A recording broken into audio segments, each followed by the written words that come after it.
Apresenta a sua turma. Bom, muito boa tarde, todo mundo aí. Nós somos a Lista de Lili e aqui tem os meus companheiros Tincato, guitarra, produção musical, voz, Dan na bateria, Tufinha no baixo, eu sou o Dolphits, sintetizadores e voz. É a Lista de Lili. Está no ar o Câmara Ligada, um programa para ouvir o som e o pensamento dos jovens. De que forma a comunidade LGBT é recebida em hospitais, instituições de ensino e no mercado de trabalho? Como o Brasil pode naturalizar a convivência sem intolerância? LGBTfobia é o tema do Câmara Ligada de hoje. E vamos mostrar como vivem os que têm coragem de enfrentar os pais e a família para viver em busca da felicidade.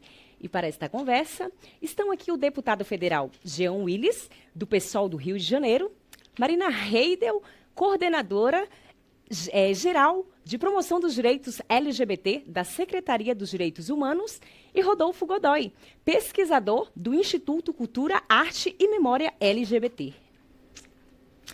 No Brasil, a cada 25 horas, um LGBT é assassinado, conforme o levantamento feito pelo Grupo Gay da Bahia. Em 2016, foram 343 mortes. Morrem mais homossexuais no Brasil do que nos 13 países onde ainda existe pena de morte para quem é gay, lésbicas ou trans. E você também pode participar dessa conversa, mandando a sua pergunta, a sua opinião, acessando o Facebook, o Twitter, ou então ligando 0800 619 619.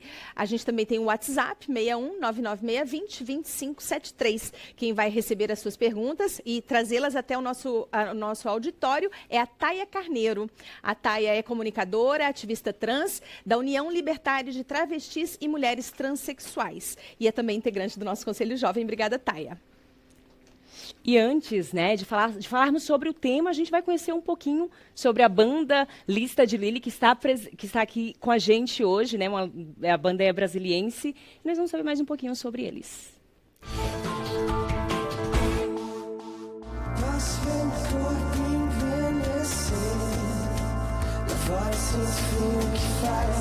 O que foi que fiz por merecer? Precisar um instinto de trás. Tincato, Lucas, Danilo e Adolfo. São 4 amigos que no final de 2014 resolveram formar a banda de rock psicodélico Lista de Lili. No início, todos eles integravam outros projetos e tinham em comum a vontade de fazer um som livre de regras e formas. Queriam inovar e trazer algo diferente para o público. Rapidinho, eles encontraram o som ideal e já lançaram 3 EPs: Amizade, Segorna e Como Caetano.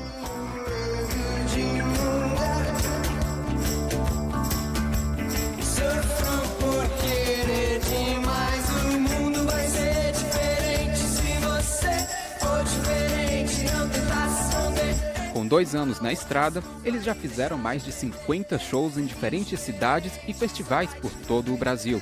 Recentemente, foram escolhidos para tocar em um importante festival em Austin, no Texas. Em Brasília, o grupo comanda o projeto Vai Tomar no Cover, que propõe a ocupação de espaços públicos da cidade com apresentações de música autoral.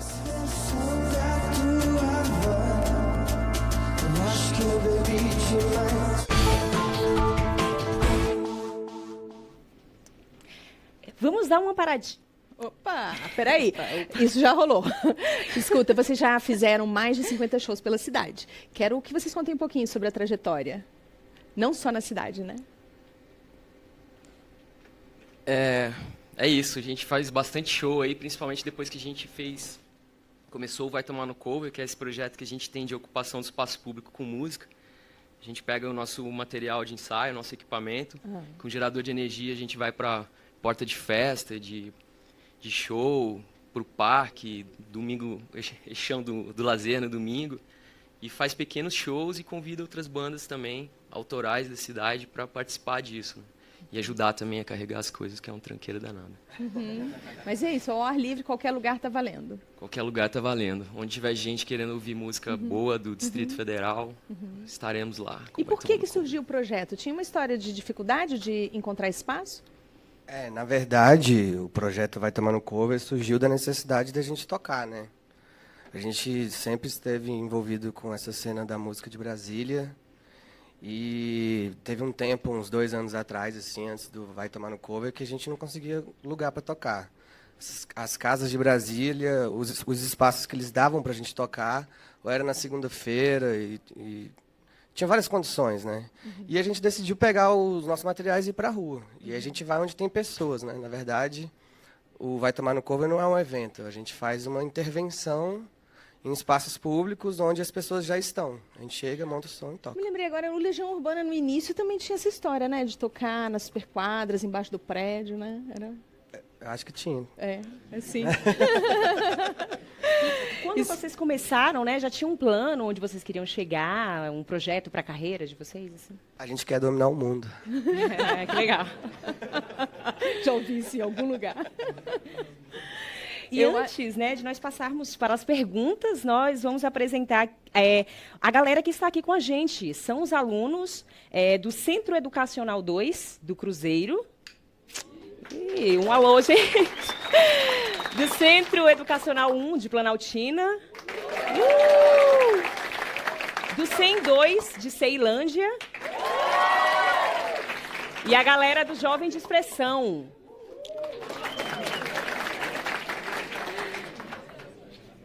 A gente já tem pergunta na plateia. Quem está com o microfone? Ali. Oi, meu nome é Matheus. Eu queria saber quais bandas vocês acham que mais representam essa nova safra de rock psicodélico brasileiro e tal. E quando é que sai o álbum de vocês? Acho que a que mais representa pra gente hoje, a gente é muito fã, os Bugarins. E o nosso novo álbum sai, a gente deve lançar 2 singles aí até o fim desse ano. E ano que vem sai o nosso primeiro álbum cheio aí. O Como Caetano, né? O álbum de trabalho de vocês no momento, o EP. Você tá com um aí? Você vai mostrar pra gente? Aí? Adolfo. Não, tudo bem. É fácil de fazer uma pesquisa e achar. Pode fazer sua pergunta. Meu nome é Maeli e, aproveitando o tema, eu gostaria de perguntar, o tema do programa, né? Eu gostaria de perguntar se algum de vocês é LGBT. Eu não. Mas respeito muito e acho que esses debates têm que acontecer mesmo, porque é um assunto muito sério. Existem muitos crimes de ódio acontecendo aí. Vamos debater e vamos respeitar todo mundo. Acho que tem mais perguntas aqui.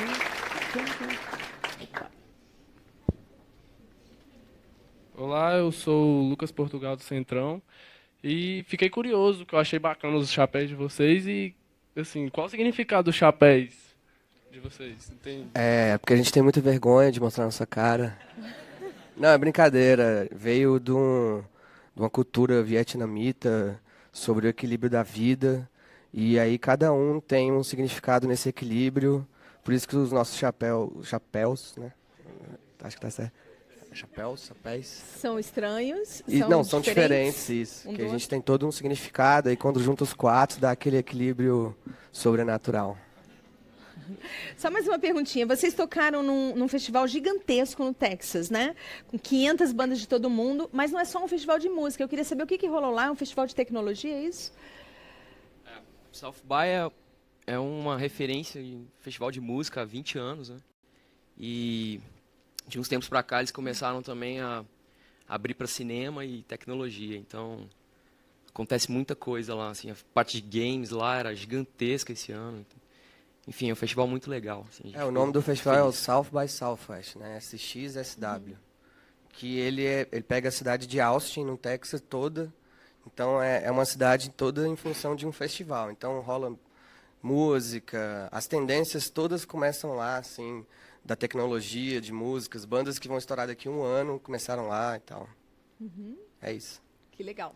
A gente vai, então, para o intervalo. Daqui a pouco, você que nos acompanha, ainda dá tempo de mandar sua pergunta pela página do Câmara Ligada no Facebook, no Twitter, 0800 619 619, ou WhatsApp, 61 996 20 25 73. A gente está te esperando.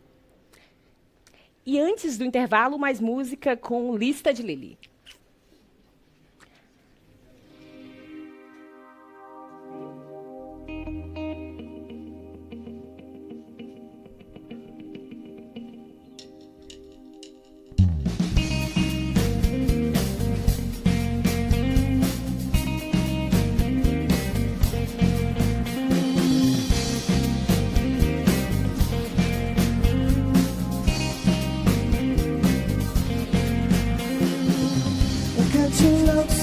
ele disse você não entende nada. O cara do pão delicado vai pegar você. Ele disse que você é sensacional. Todo mundo diz que você é sensacional. Ele disse que você é sensacional. A notícia que teu conta é sensacional. Sensacional. Sensacional. Sensacional.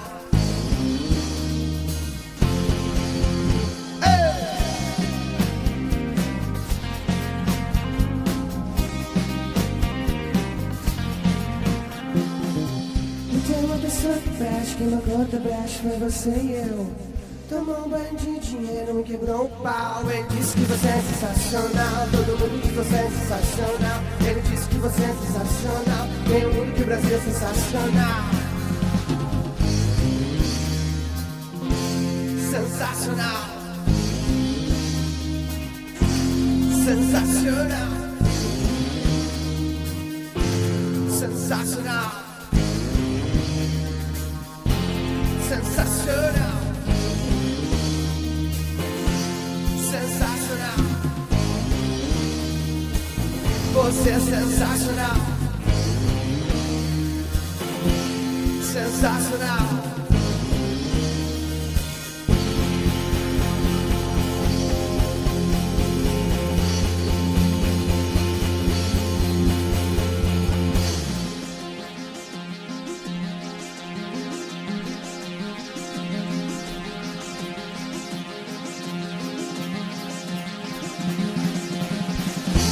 Quero ser tudo que você dizer. Nem se eu fosse ter, eu acho que faria mal. O papel do tribunal não pega em minha cabeça. Nem tenho paciência, nem tenho paciência. Hare Krishna, Hare Krishna, Hare Krishna, sensacionalista.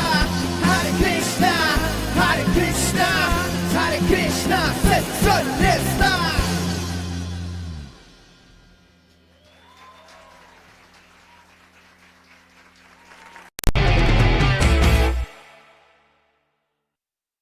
Um lado. Nós estamos entregando o pré-sal para as grandes petrolíferas do mundo. Ponto. É isso que nós temos que discutir.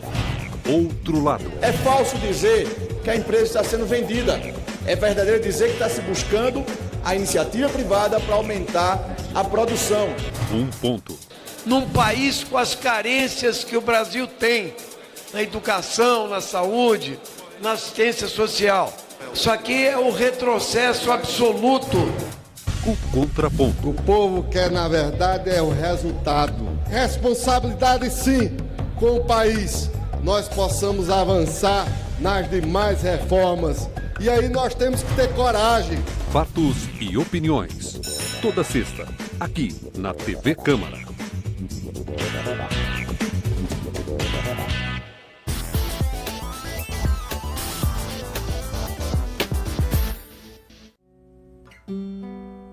Quem é a festa nossa, a festa do povo, festa de todo mundo, vai o pobre, vai o rico, vai o feio, vai o bonito.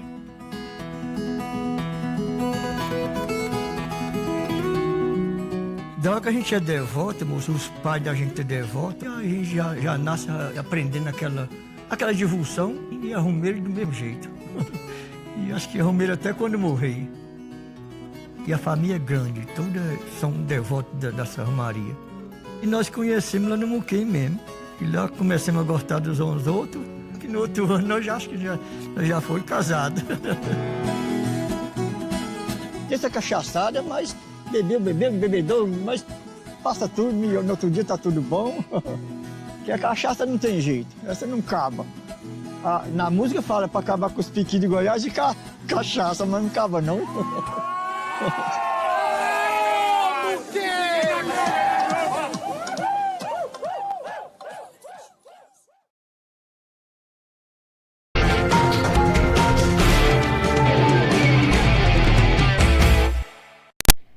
Estamos de volta com Câmara Ligada. Hoje conversamos sobre carreira, acesso à saúde e a educação dos LGBTs.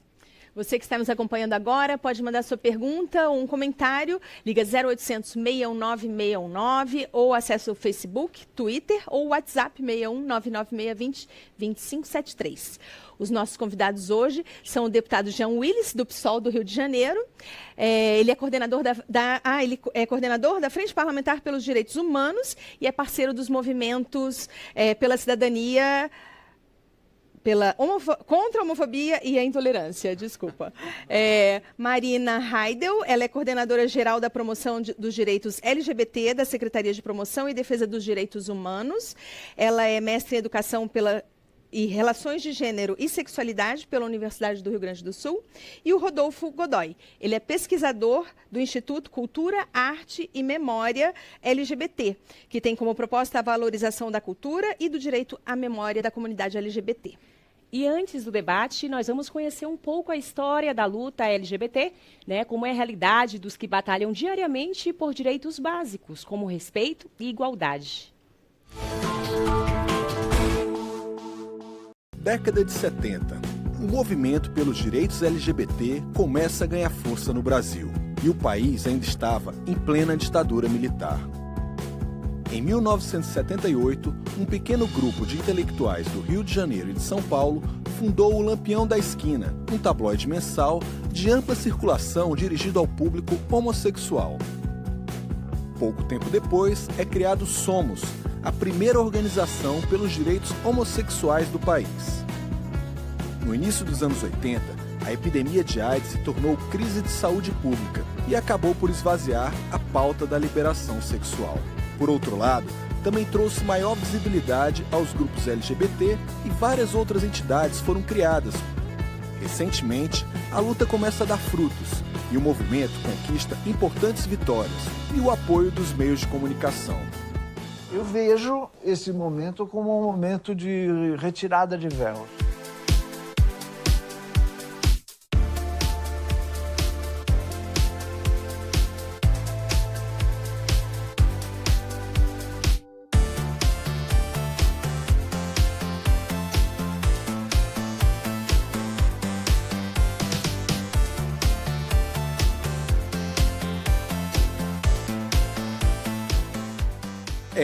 Parece que o Brasil caminha para o fim do preconceito e da intolerância à diversidade sexual e de gênero.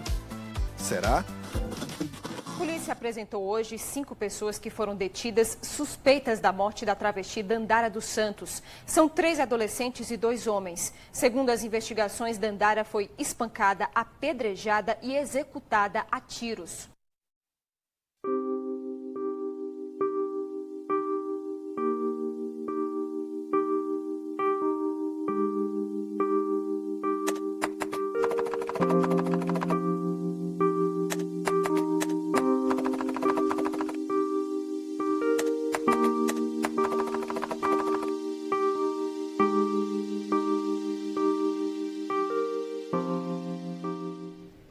Marina, até o início de maio deste ano, 117 pessoas lésbicas, gays, bissexuais e transexuais já tinham sido assassinadas no Brasil. A maioria desses crimes são crimes de ódio. O que está sendo feito para conter essa violência? Na verdade, a violência ela é fruto, né, de uma sociedade que a gente ainda vive, uma sociedade que ainda é preconceituosa em vários sentidos. Então, a gente tem tentado, nosso desafio hoje, enquanto Secretaria de Direitos Humanos, enquanto coordenação LGBT, é buscar justamente isso, articular para que a gente consiga, pelo menos, trazer e manter essa pauta, que é uma pauta de dificuldade de resistência, inclusive, né? Quando a gente tem um cenário conservador em vários aspectos, em vários locais, em várias, digamos assim, tanto nesse cenário que a gente está vivendo no Brasil como um todo, então nós vamos ter esse desafio de buscar e fazer essa interlocução, mas a gente precisa de uma rede, precisamos pensar numa rede que vá fortalecer e trazer a pauta para dentro da visibilidade, porque a violência acontece da mesma forma que a visibilidade acontece, né? Então, o nosso desafio hoje é esse, é pensar uma política, mas também é fazer esse enfrentamento da pauta e trazer o diálogo para todas as esferas da sociedade, inclusive para a educação, que eu acho que é o mote principal aqui, né? Deputado, você personifica a luta, né, pelos direitos LGBTs no Parlamento Brasileiro. E o que você destaca como conquistas, né, e quais as barreiras que parecem mais intransponíveis nesse cenário? Olha, conquistas legislativas nenhuma. Nós temos projetos de lei em tramitação, mas nenhum projeto aprovado. Alguns tramitando já há muito tempo na casa, e eles não são aprovados porque existem forças políticas aqui dentro que são contrárias à cidadania LGBT. Então, em termos legislativos e de políticas públicas, há muito pouco no país. Agora, é inegável que nós, LGBTs, fizemos conquistas culturais que foram importantes. Aliás, o início da matéria mostra isso, que desde os anos 70 nós estamos fazendo conquistas culturais. É preciso deixar claro que os crimes de ódio, né, a violência letal, que a gente chama de violência dura contra as pessoas LGBTs, é a ponta de um iceberg. Na verdade, é a expressão mais dura da homofobia, que é praticada todos os dias socialmente e institucionalmente.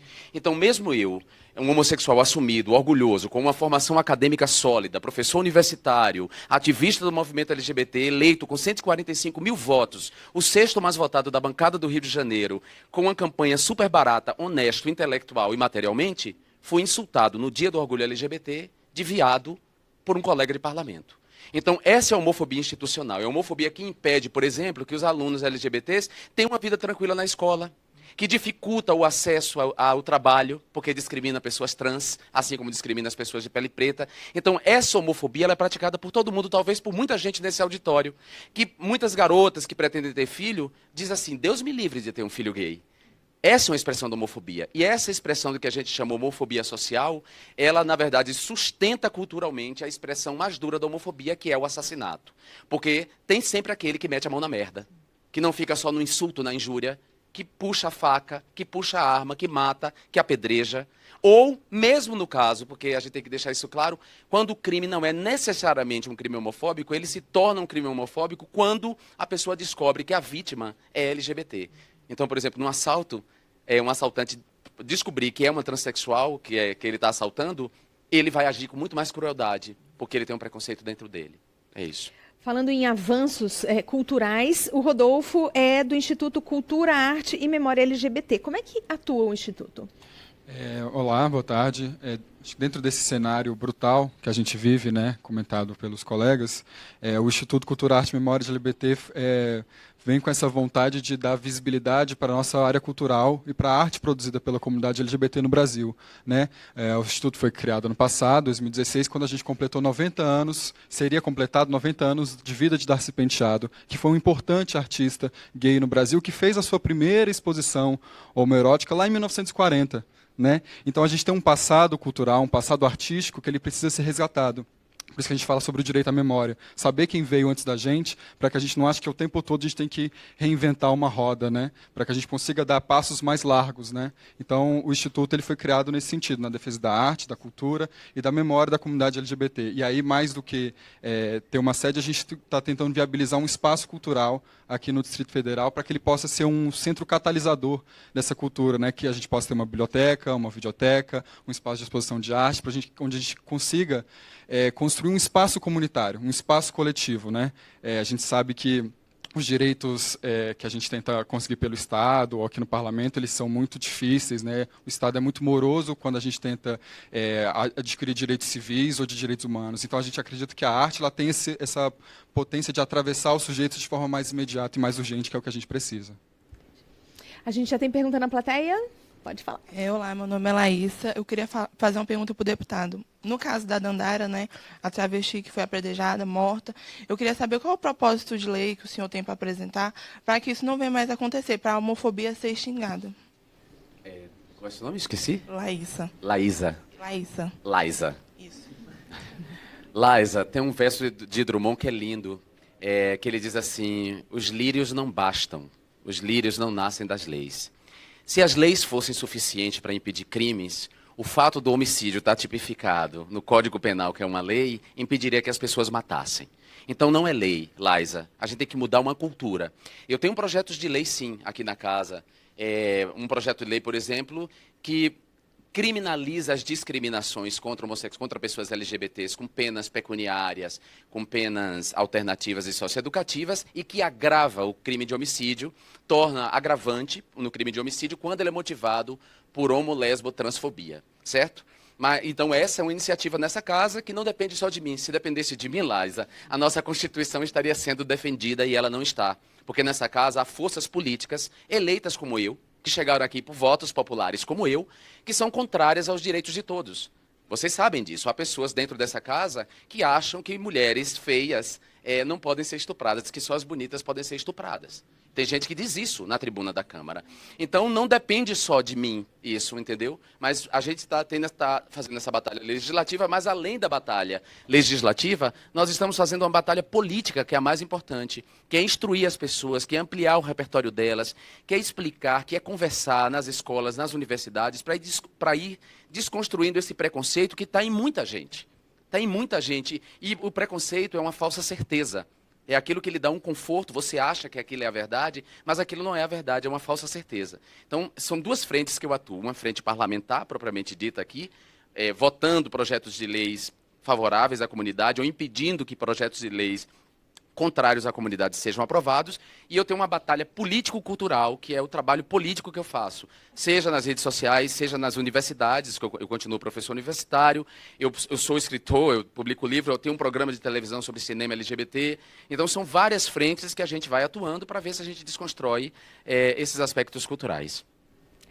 Nem todo mundo acha que a LGBTfobia existe. O Câmara Ligada foi ouvir a opinião de alguns deputados sobre isto. Vamos ver? Na minha condição de parlamentar e também evangélico, não tenho nada contra a pessoa do homossexual. Respeitamos, honramos ao ser humano, não somos a favor de nenhuma violência, devem ser respeitados toda e qualquer pessoa. Agora, discordamos de práticas e também até da questão do casamento, onde tem sido grande embate conosco. Mas isso não significa que somos homofóbicos. É um direito meu, constitucional, como cidadão, ter o meu ponto de vista. Eu sou contra todo e qualquer tipo de preconceito e de discriminação. Até em razão da minha formação humanística, minha formação acadêmica e minha formação religiosa. Os dados que eu tenho observado não são crimes homofóbicos. São crimes que eventualmente ocorreu contra alguém que é da comunidade LGBT. Mas são crimes que ocorreram como ocorre com um religioso, com um cidadão comum, com um deficiente físico. Se a gente for pegar dados da área de segurança pública dos estados, vamos verificar o seguinte, que determinada violência que aconteceu contra alguém da comunidade LGBT, na grande maioria, foram crimes que ocorreram nos mesmos logradouros dos demais crimes e com as mesmas motivações. É possível separar, deputado, esses dados? Não, não é possível separar e é uma falácia, né? A argumentação de João Campos é uma falácia, assim como a negativa do deputado Odorico de dizer que ele não é homofóbico, também é uma tentativa dos homofóbicos não assumirem aquilo que eles são.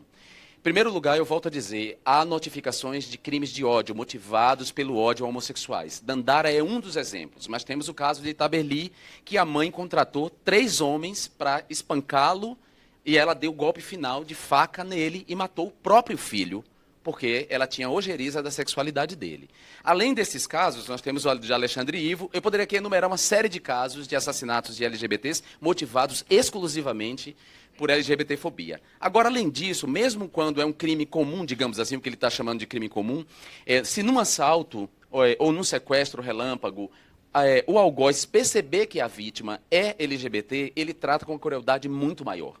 Então, esse crime passa a ser também um crime que a gente considera LGBT. Peguemos o caso de São Paulo, do camelô que foi espancado até a morte. Os caras queriam bater em 2 travestis de rua, o camelô foi se envolver em defesa das travestis, o que é que os caras fizeram? Espancaram o camelô até a morte. Podemos contabilizar esse crime como crime LGBT, sim, porque toda a circunstância do crime envolve o ódio contra homossexuais. Então, eu gostaria que João Campos e o pastor Eurico, eu falei Odorico, mas Eurico, o pastor Eurico fizessem é que fossem honestos consigo mesmos e assumissem para eles que as práticas, que o modo de vida LGBT incomoda eles, e isso é homofobia sim. Eu acho que o primeiro passo para a gente superar um preconceito, que é uma falsa certeza, é a gente não mentir para nós mesmos de que a gente tem esse preconceito. E admitir, olha, não gosto, não entendo porque é que eu não gosto, porque desde criança eu aprendi que ser viado não presta, que ser sapatão não presta, que ser trans não presta. Agora eu vou ter que reaprender isso. Porque nós somos seres humanos e nós somos capazes de aprender com o tempo e de ampliar nosso repertório. Então, o primeiro passo, Evelinha, é esse. Admitir que há esse preconceito e que as pessoas são capazes de superar esse preconceito. Como somos capazes de superar outros preconceitos, como, por exemplo, o preconceito racial. Com as pessoas de pele preta, por exemplo, que são discriminadas nesse país. E isso nós temos provas estatísticas e nós temos provas reais. A discriminação em relação às mulheres também, em relação aos povos indígenas, às pessoas com deficiências. Podemos citar vários casos de preconceitos que as pessoas precisam admitir que têm para superar esse preconceito. Você citou a questão da educação, né? Eu queria que a Marina falasse um pouquinho. Você é a primeira mulher transexual mestre, né, pela Faculdade de Educação da Universidade Federal do Rio Grande do Sul. Eu queria que você falasse do seu estudo, né, que você fez, sua dissertação de mestrado, a pedagogia do salto alto, histórias de professoras transexuais e travestis na educação brasileira, e a importância da gente romper essa barreira da discussão dentro das escolas nessa questão. Tá bom. Então, na verdade, pensar um pouco, antes de entrar para esse espaço acadêmico, eu assumi minha identidade de gênero dentro de uma escola. Eu era até então um professor, e aos 30 anos eu realmente assumi minha identidade pública dentro de um espaço chamado escola pública. Fui aluno de escola pública, né? Sofri toda a violência da escola pública também, de ser, né, o viadinho, o gayzinho e todos aqueles adjetivos que se usam até hoje. Né, os corredores, todo aquele processo. Então, assim, eu vivi essa violência a minha infância e a minha adolescência também. E portanto, eu também, né, resolvi segurar a minha questão e a minha orientação sexual, a minha identidade de gênero, por justamente sofrer essa violência. Então, eu fui para um espaço chamado escola para também trabalhar com essas questões. Mas ao me assumir publicamente, então eu começo também a me despir dos meus próprios preconceitos, das minhas questões, e saio para esse espaço também trazendo essa pauta como uma pauta minha, não só minha, mas para essa educação que precisa modificar um pouco esse nosso plano, né? Essa nossa pedagogia, todo esse nosso processo que precisa ser reinventado o tempo inteiro. E quando eu digo que eu retorno para a universidade como uma mulher trans, justamente é para pensar por que essas histórias de vidas que todos nós temos, né, aqui, e se a gente parar para pensar, todas elas são, em grande parte, também trazem um pouco dessa violência. Então eu fui lá, realmente, com as minhas pares, minhas colegas professores, identificar o porquê e onde estavam esses preconceitos, essa violência. E, para a nossa surpresa, e para a minha, que já era natural também, é ver que, muitas vezes, a travesti, quando ela está na escola como aluna, ela sofre a violência pela sua colega ou pelo seu colega. Mas a professora, quando está na escola, ela também vai sofrer a violência pelo seu colega ou por sua colega professora. Quer dizer, os alunos entenderam esse processo natural. Agora, as minhas colegas professoras, em geral, né, a direção, e isso foi um elemento que aparece o tempo inteiro nessas histórias, quando eu fui então buscar essas histórias de vida. E mostra também o quanto a família é um espaço, né? O pai, o machismo, todos esses elementos vão trazer muito forte essa situação da violência cotidiana que começa lá na família e vai parar lá no serviço público e passa pela escola o tempo inteiro. Então, basicamente, foi essa ideia de pensar por que uma pedagogia ela pode ser de salto alto, sim, porque é a questão do feminino de usar. Então, eu usei um pouco essa metáfora da pedagogia, né, aliada à questão da mulher, do feminino, ou do gênero feminino, porque é a travesti, é uma travesti, não é o travesti. Então, é pensar, é a travesti, é a mulher transexual. Então, é pensar de que forma isso são esses elementos que estão circulando dentro desse espaço chamado escola. Vou te interromper, que está cheio de perguntas da plateia. Então, gente, quem é que estava com o microfone aqui? Meu nome é Jéssica e a pergunta é para a Marina. o que significa para você fazer parte deste conselho, né, que abrange os LGBTs e os direitos humanos, e como você mesmo estava falando, da atuação nas escolas públicas. Como seria essa atuação? Porque os que não sofrerem tanto como você sofreu e os outros não serem tão ignorantes a ponto de criticar quando estiverem maior criticar os outros. Rapidinho, tá? Que a gente tem muito, pode falar. Não, na verdade é isso, é pensar assim, ó, é que a gente parte do princípio do respeito, né? Então a gente vai trabalhar com o respeito. De que forma eu quero ser reconhecida, de que forma eu te respeito. Então é buscar esse elemento, como eu acho que a palavra-chave aqui é o respeito. Respeito a mim, assim como eu te respeito. Respeito ao meu nome, assim como eu te respeito e vou te chamar pelo teu nome. Posso completar rapidinho essa? Eu sei que não foi para minha pergunta, mas primeiro eu vim de escola pública também, estudei a minha vida inteira em escola pública, fiz universidade pública. A escola pública é um lugar de diversidade, né? Você chega lá e você encontra gente muito diferente de você, que mora em bairro diferente, que professa uma religião diferente da sua, gente que vem de famílias tradicionais com pai e mãe, mas muitos filhos de mãe solo, outros filhos só de pai. Muita gente de pele preta, muita gente de pele branca, muita gente de cabelo crespo, muita gente de cabelo alisado, muita gente afeminada, muita gente não afeminada. A escola é o lugar da diversidade. Se nós reconhecermos a escola como espaço da diversidade, e essa diversidade tem que ser respeitada, inclusive pedagogicamente, a gente melhora muito como sociedade. O problema é que isso não vem acontecendo e o trabalho da Marina é justamente esse, pensar uma pedagogia que respeite essa diversidade e se dirija a esse conjunto diverso, respeitando as individualidades e, ao mesmo tempo, partilhando um saber comum para todo mundo. E você, Rodolfo, você também é professor, né? Como é que você lida com essa questão em sala de aula? Sou professor de escola pública, defendo a escola pública, né? Fui aluno da Universidade de Brasília também.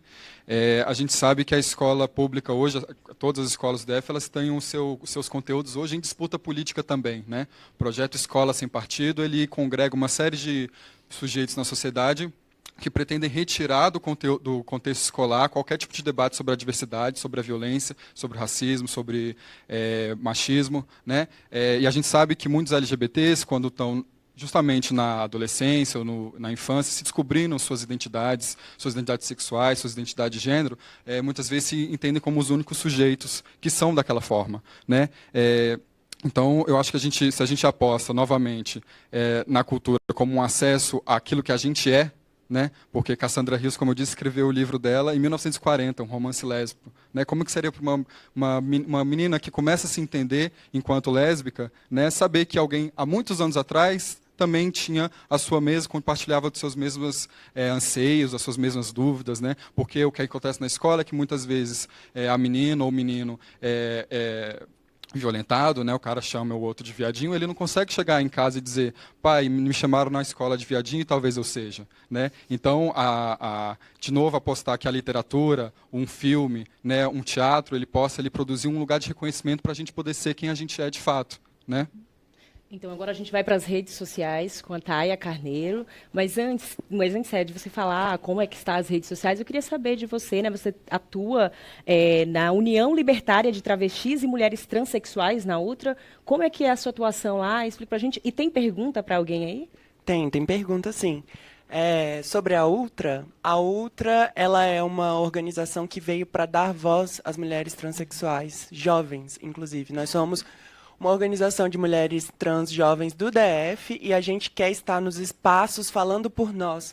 Porque o que acontece muitas vezes é que, enfim, a gente já conhece os problemas gerais que existem dentro da sociedade com a gente, né? A gente não consegue acessar a escola, a gente não consegue acessar a saúde, porque os profissionais da saúde não estão preparados para lidar com a gente não consegue acessar a universidade, o trabalho. Então, nós estamos capacitando a nós mesmas para que a gente possa ocupar esse espaço, para que a gente possa falar. A gente vê aí a Marina Heidel também como uma gestora pública, a gente vê a Madu ali também como uma estudante de universidade, eu estou fazendo mestrado, então a gente é capaz, a gente pode estar nos espaços, apesar do preconceito, a gente pode. Então, a União Libertária de Mulheres Trans e Travesti vem para isso. E aqui na internet tem uma pergunta no Facebook para o deputado Jean Willis, que na verdade são 3, do Flávio Ramone. Ele quer saber como o senhor avalia a atuação do parlamento no combate à LGBTfobia num país que é responsável por mais de 50% das mortes de transexuais no mundo? O parlamento dialoga com os movimentos LGBT? O senhor concorda que as demandas são bem maiores para o Congresso do que apenas criminalizar?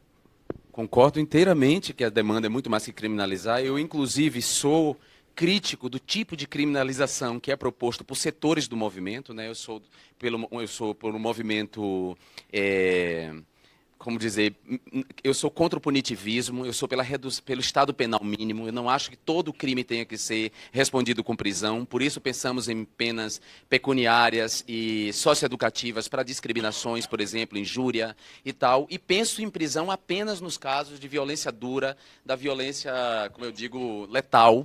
A homofobia quando se expressa na sua forma letal. Então, eu concordo com ele, a demanda não é só a criminalização. Há um projeto de lei, por exemplo, que tem o nome de João Nery, que é o primeiro homem trans que teve visibilidade, o primeiro a se submeter a uma cirurgia no país, que a gente conheça, na verdade, pode haver outros, mas que a gente conhece, é ele, é João Nery. Eu batizei o projeto com o nome dele, e esse projeto foi construído junto com as redes de travestis e transexuais, as redes nacionais. Essas pessoas deram palpite na construção do projeto, o setorial LGBT do PSOL deu palpite, e o projeto foi inspirado na lei argentina, que também foi uma lei amplamente debatida com o movimento trans argentino. Então, eu diria que o meu mandato, eu posso falar por mim e pelos deputados do meu partido, nós temos uma interlocução muito grande com o movimento social. Seja o movimento LGBT ou os movimentos LGBTs, seja com o movimento sem terra, o movimento sem teto, o movimento dos povos indígenas, o movimento quilombola, os movimentos feministas, por exemplo, tem 2 projetos de leis que interessam, por exemplo, aos movimentos feministas. Um é o da legalização do aborto, o outro é da humanização, do parto humanizado. São projetos que vieram dos movimentos feministas e que quem vocaliza aqui sou eu. E essas ativistas optaram por me escolheram para vocalizar esse projeto, não porque eu seja mulher, porque eu não sou mulher e não posso falar em nome das mulheres, mas porque as deputadas, as 55 deputadas, nenhuma delas quis assumir esse ônus de tocar um projeto sobre a legalização do aborto, porque é um tema controverso na sociedade ainda. Então, é como se elas pensassem, bom, o Jean já toca uma série de pautas difíceis, mas uma não vai mudar muita coisa. E eu, embora eu não seja mulher, não engravide, né, compreendo que o aborto não é uma questão só de mulher, é uma questão dos homens. Mulher não engravida por partenogênese, engravida com a participação de homens. Mesmo não sendo mulher, mesmo não engravidando, sou a favor da legalização do aborto, sim. Acho que o aborto tem que ser regulamentado. O aborto é a 4ª causa de mortalidade materna no país e a primeira entre mulheres negras e pobres, porque elas vão recorrer a práticas clandestinas. Então, só para deixar claro que sim, há mandatos aqui no parlamento, principalmente o meu, dialogando com os movimentos sociais. E a gente vai para o intervalo, vamos dançar mais um pouquinho? Lista de Lili com a gente.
Se eu te dissesse quem eu quero ser, ninguém é normal.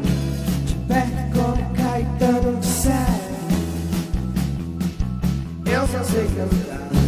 A bass hard on MPB. Você vai dizer que eu deveria ter uma vida normal.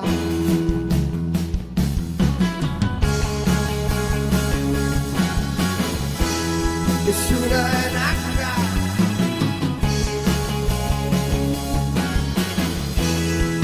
Não é nada.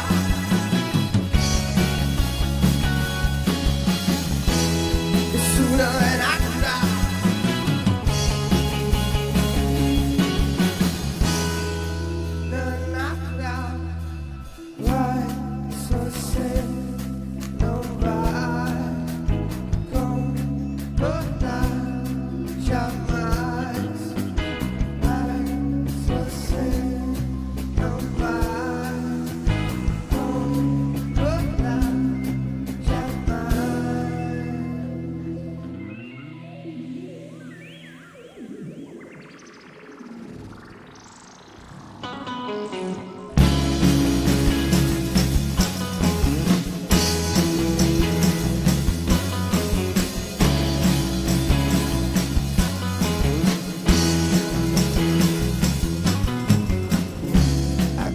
sei o que eu quero fazer.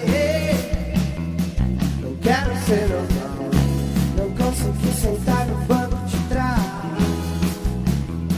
Não vou me arrepender, eu vou tocar na rua até amanhecer. Você vai dizer, eu deveria ter estudado demais.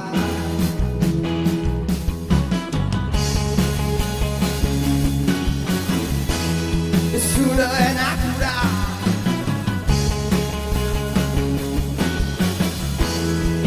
Não é natural.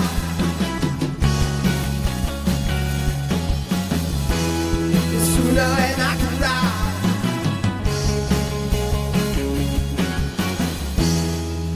Não é natural. Ai, se você não vai concordar jamais. Ai, se você não vai concordar jamais.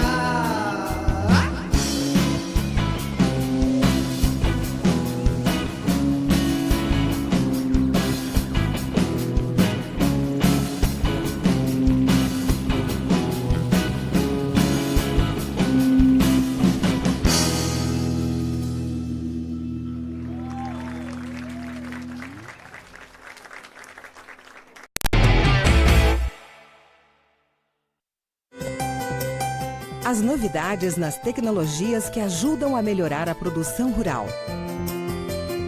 Especialistas dão dicas importantes. Experiências de norte a sul do país estão no programa Dia de Campo na TV, produzido pela Embrapa, Empresa Brasileira de Pesquisa Agropecuária.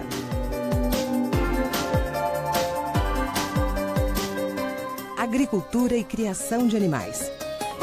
Aqui na TV Câmara.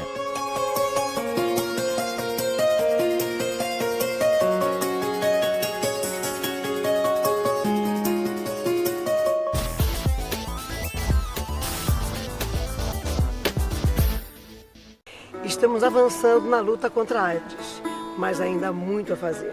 Para vencer o HIV, nós precisamos da ajuda de todos. Você já fez o teste? Faça. E se der positivo, não se apavore. Você tem o tratamento disponível para viver sem adoecer. Vamos construir um futuro sem AIDS.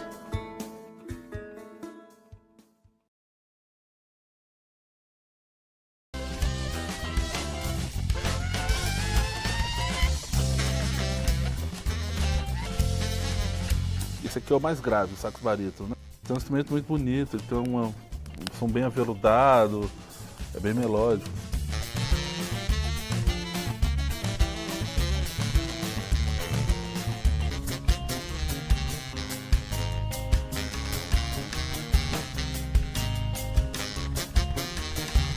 E aí, esse segundo disco deu vontade de fazer uma coisa mais dançante, mais direto ao ponto, assim, sabe?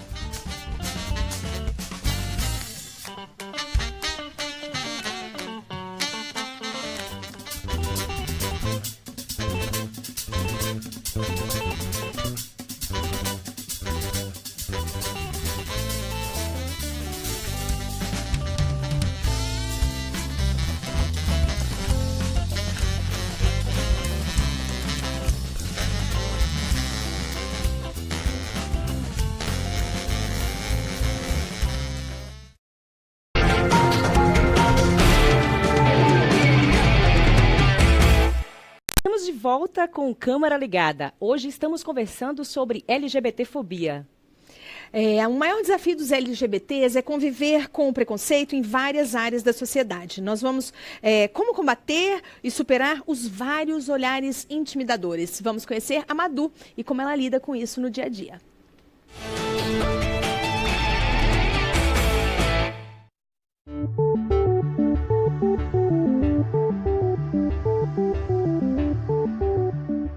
Estamos aqui na Universidade de Brasília, no Centro de Convivência Negra, para conversar um pouquinho com a Madu. Ela é estudante do curso de Letras Português, tem 19 anos e já participou aqui do Câmara Ligada com a gente. Madu, houve uma mudança aí nesse meio tempo, né? Desde da sua última participação no Câmara Ligada até hoje. que aconteceu? Conta um pouquinho pra gente. Eu mudei um pouquinho, eu transicionei meu gênero, porque era uma necessidade que eu sentia a partir de vivências que eu fui tendo ao decorrer da minha vida. Como é que foi esse processo de contar pra família? Foi tranquilo? Você teve dificuldade? Conta pra gente. A minha mãe, ela aceitou bem por conta que eu já expressava uma identidade de gênero não binária, então eu usava bastante batom, bastante saia e tudo mais. Então para ela foi tranquilo, assim, a gente conversou e hoje ela aceita, mas também é uma desconstrução diária. A família do meu pai, ela já não aceita muito, perdi o contato com os familiares do meu pai e também com parte da família da minha mãe eu perdi o contato. Você conseguiu um primeiro emprego? Teve dificuldade? Primeiro ano da minha transição, né, eu consegui um trabalho, mas foi graças a uma palestra que eu estava presente, que era sobre a empregabilidade trans.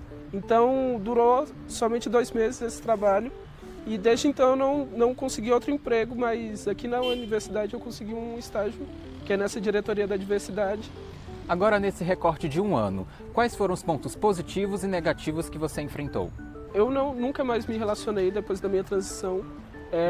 Muitas pessoas, elas fetichizam o corpo trans, então às vezes acabam que as pessoas chegam na gente, só que é só por uma noite, não desenvolve uma relação de afeto, sabe? É só uma relação de interesse. Agora, os pontos positivos foi que eu conheci muita gente, consegui me fortalecer graças às pessoas trans que estavam à minha volta, várias amigas, e é por isso que eu acho muito importante a gente ter amigas nessa época de transição e tudo mais, que já estejam no processo de transexualização, porque elas sempre trazem informações novas e também sempre trazem afetos pra gente, sempre tá ali para recarregar nossas energias. Quero deixar uma mensagem principalmente para as pessoas trans, falar que você não está sozinho na luta e também falar para o público LGBT no geral que o que a gente é motivo de orgulho e não motivo para sofrer discriminação nem preconceito. Madu, muito obrigado por ter participado aqui mais uma vez do Câmara Ligada. Eu que agradeço. E é isso, gente.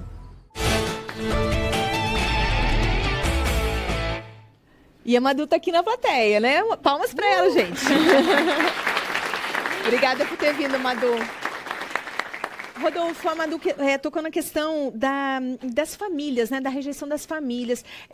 Qual a importância dos grupos de apoio, né? Como a Taya falou, das pessoas se apoiando e buscando uma orientação entre elas mesmas, né?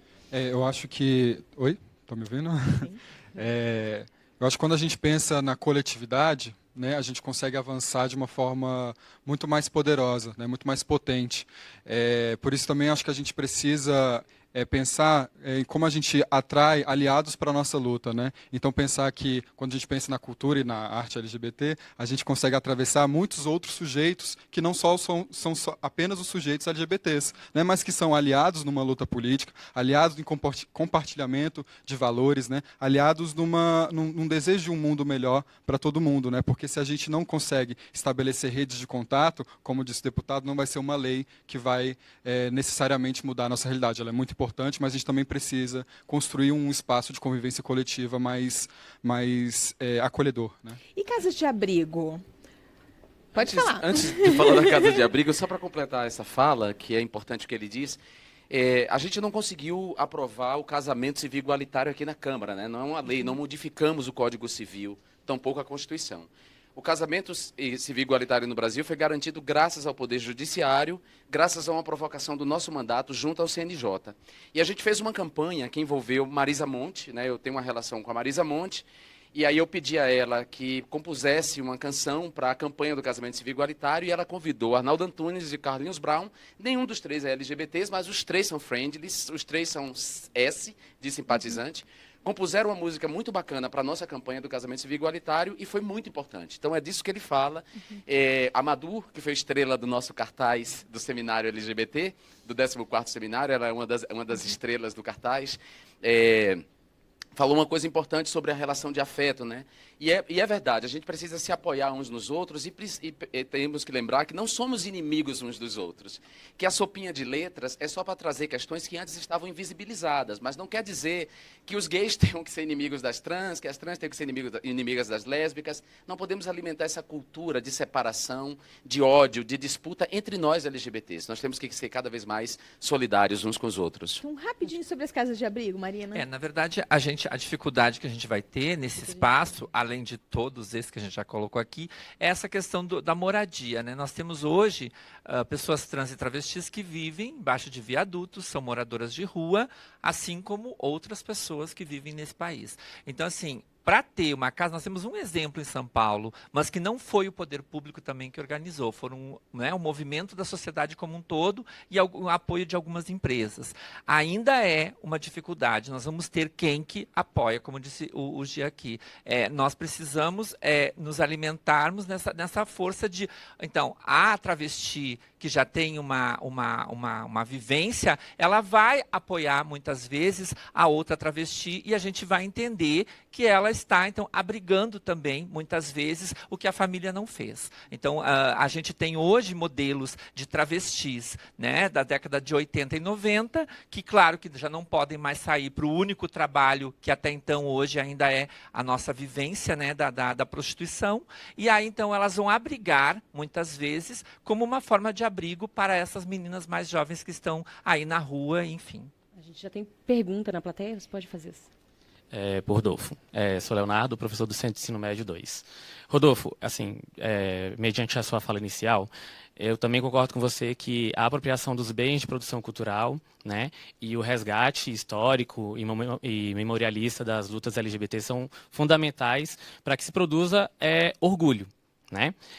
Que outras estratégias dentro dessa pauta você acredita que são necessárias, né, para serem fomentadas dentro da escola pública para que a gente possa criar representatividade e empoderamento dentro desses adolescentes LGBTs da escola pública na nossa sociedade que é heteronormativa, binária e que não consegue enxergar fora dentro dos padrões dessa caixinha do que é masculino ou feminino? Obrigado pela pergunta. Dentro do espaço escolar, a gente sabe que a pauta LGBT, a pauta da diversidade, ela chega no espaço escolar a depender do profissional que esteja lá. Se naquele ano você não tem um professor que se importe, que seja um aliado nessa luta, aquela pauta não vai existir. Então a gente precisa de regulamentação legal, né, para que a gente garanta que essas pautas estejam no espaço escolar. Além disso, penso que a escola, de novo, mais do que um espaço de transmissão de conhecimento, né, mais do que um espaço vertical, ela tem que voltar a se estabelecer como um espaço de compartilhamento cultural, para que a gente reabra as escolas no final de semana, para que a gente transforme o espaço escolar como um espaço de toda a comunidade, né? A gente vê cada vez mais, agora a gente está na época de junho, julho, um decaimento das festas juninas dos espaços escolares. Isso é muito sério, né? Parece, de novo, a pauta da cultura, às vezes ela fica de canto, mas a gente sabe como ela é central para vários processos na sociedade, né? Então a gente precisa que a escola também volte a congregar as pessoas. E aí quando a gente pensa nisso da arte como algo supérfluo, né? Mas num contexto de extrema brutalidade e violência, ter um direito à expressão de si, que é a expressão artística, ela não é algo a mais, é algo muito difícil de ser feito, na verdade. E concretamente, eu acho que, por exemplo, os professores que são friendly, que têm um repertório maior, podem aproveitar os próprios alunos e fazer um concurso de drag, por exemplo, né? De drag queen de dublagem. Ou muitos alunos LGBTs, eu estou dizendo porque eu fui aluno de escola pública, e a gente fazia isso. Eu odiava a educação física, mas eu gostava do gameado, do que a gente chama de gameado, que lá na Bahia é baleado. Então, as bichas iam brincar baleado e fazer um torneio mesmo de baleado, quer dizer, começar a empoderar essas coisas que vêm dos próprios alunos, certo? E com isso vai valorizar sim, porque os outros alunos, ainda que tenham preconceito, ao ver um concurso de bate-cabelo, certo? Vai parar para ver sim na escola e vai valorizar. Então, eu acho que dialogar com os próprios alunos sobre essas iniciativas é uma saída interessante. Complementar que a escola que eu vivi, que faz pouco mais de, sei lá, quase 10 anos, já é muito diferente da escola que eu encontro hoje, né? Então a gente também reconheceu os avanços que a gente tem nessa garotada aí que já está muito mais à frente do que é o que a gente imagina, né? Tá, e vamos ver como é que anda as redes sociais. O que tem pra gente aí? o Dan Vieira, que ele tem uma pergunta que é para o deputado Jean Willis, mas eu vou fazer para todo mundo. Que ele quer saber quais são os canais de comunicação e para se informar melhor sobre os boatos infundados e maldosos que correm soltos nas redes sociais. Eu vou começar com a Ultra, divulgando a Ultra, que a Ultra é UltraDF, facebook.com/UltraDF. Muito bacana. Bom, eu sou o campeão, né? Talvez eu só perca para o Lula em termos de difamação e mentira que circula na internet, pelo WhatsApp, no Facebook, em todos os lugares. Isso não é espontâneo, a gente sabe disso. Há empresas contratadas para produzir esses boatos, há perfis robôs no Twitter e no Facebook que disparam essas informações e, portanto, vão contaminando as pessoas com mentiras a meu respeito. A mais recente, por exemplo, é dizer que eu apresentei um projeto de lei para que bebês não tenham no registro civil o gênero, por exemplo. Eles inventaram essa mentira a partir de uma notícia real que aconteceu na Alemanha, que nasceu um primeiro bebê que não foi registrado com gênero, né? Os pais decidiram não colocar o gênero até o bebê crescer e decidir qual é o gênero que melhor lhe coloca no mundo.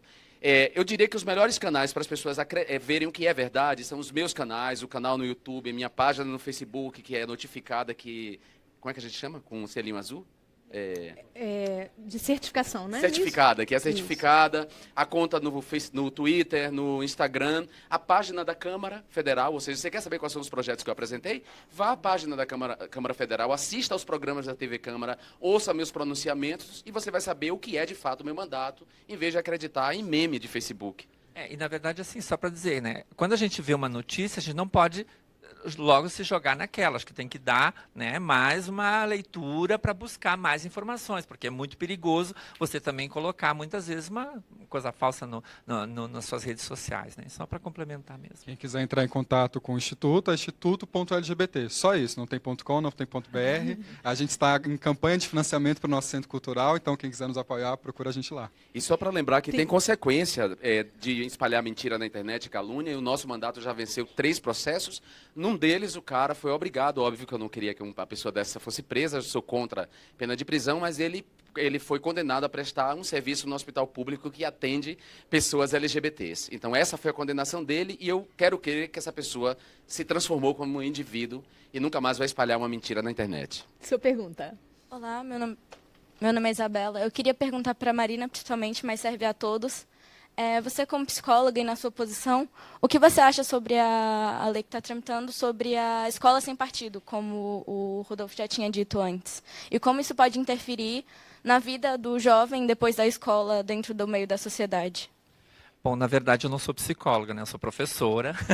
Então, só para, né? Então, é justamente o que a gente está falando, quer dizer, é pensar numa escola plural. Eu tenho o direito de ir e vir nessa escola, quer dizer, eu tenho o direito de buscar não só o que a gente já falou aqui da questão pedagógica, mas o direito de me manifestar, de me pronunciar, de falar das minhas expressões, né? E eu até queria colocar uma questão que antes ficou colocada, quando o professor ou a professora, ou se ela é LGBT, enfim, ou ela está levando essa pauta LGBT como matemática, ela não está ensinando ninguém a ser isso ou ser aquilo, né? Então, também a gente tem que ver cuidado com as falas que acontecem por aí, porque a gente parece que está doutrinando as pessoas a ser LGBT. Não, a gente quer mostrar que nós existimos e que as pessoas que estão lá dentro, às vezes, da escola, elas podem se sentir empoderadas com os nossos modelos, nossos exemplos, né? Isso, aliás, o Escola Sem Partido parte, na verdade, dessa falsidade, que é dizer que quer se doutrinar pessoas a serem homossexuais ou homossexuais masculinos e femininos, né, lésbicas, gays, ou transexuais nas escolas. Isso é uma mentira. Transexuais, pessoas transexuais transgêneras, lésbicas e gays existem, ponto, na vida, desde que o mundo é mundo. O Escola Sem Partido acusa dessa maneira porque o Escola Sem Partido, esse movimento no Brasil inteiro, quer, na verdade, garantir para si o direito de ofender e humilhar pessoas LGBTs no âmbito escolar e de negar a essas pessoas o direito àquele espaço. O que o Escola Sem Partido quer é uma sociedade sem capacidade crítica. É uma sociedade que veja a escravidão, os mais de 3 séculos de escravidão de pessoas negras e seus descendentes no país, como algo absolutamente natural. que não quer observar quais são os danos desses 3 séculos de escravidão, que estão aí nas favelas, nos índices de violência que vitimam as pessoas de pele preta, na quantidade de pessoas de pele preta encarceradas nesse país, certo? Nos números de pessoas que estão nos hospitais psiquiátricos, os números de desemprego e emprego informal, que é onde os negros são maioria. Ou seja, não pensar a escravidão nessa perspectiva, não criticar a escravidão, é um erro. O aluno tem que ter acesso a isso. O Escola Sem Partido quer negar isso. Quer tratar a escravidão como um fato histórico, isolado, dizer a escravidão aconteceu no Brasil do período tal a tal, e ponto. E não é isso. Um aluno crítico tem que saber quais são os efeitos da escravidão nos dias de hoje, para nós. Nosso tempo terminou. Vai lá, Raila. Nós terminamos aqui, mas você pode continuar ligado na gente no www.camaraligada.com.br ou nas redes sociais, o Facebook, Twitter e Instagram. Um abraço especial para a galera de Coelho Neto, no Maranhão, que está nos acompanhando agora.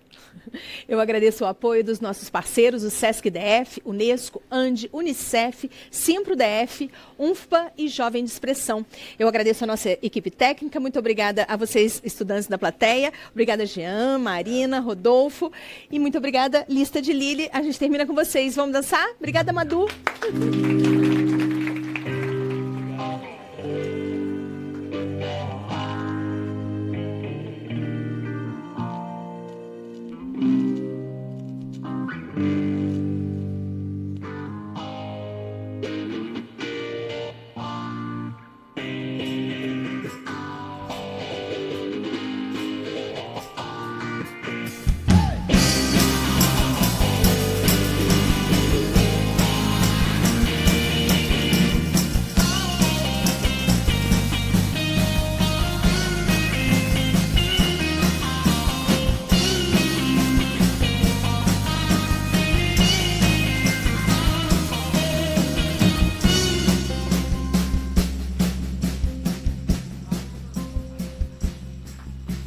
Agora vem com a gente assim, ó.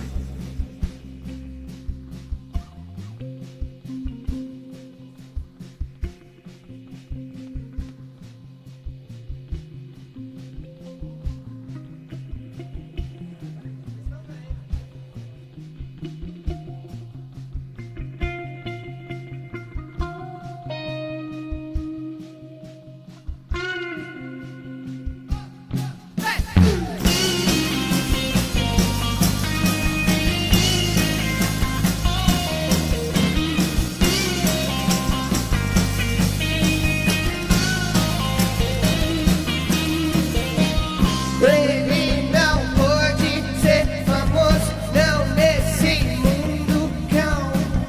Ele pagou pra ser melhor, ganhou.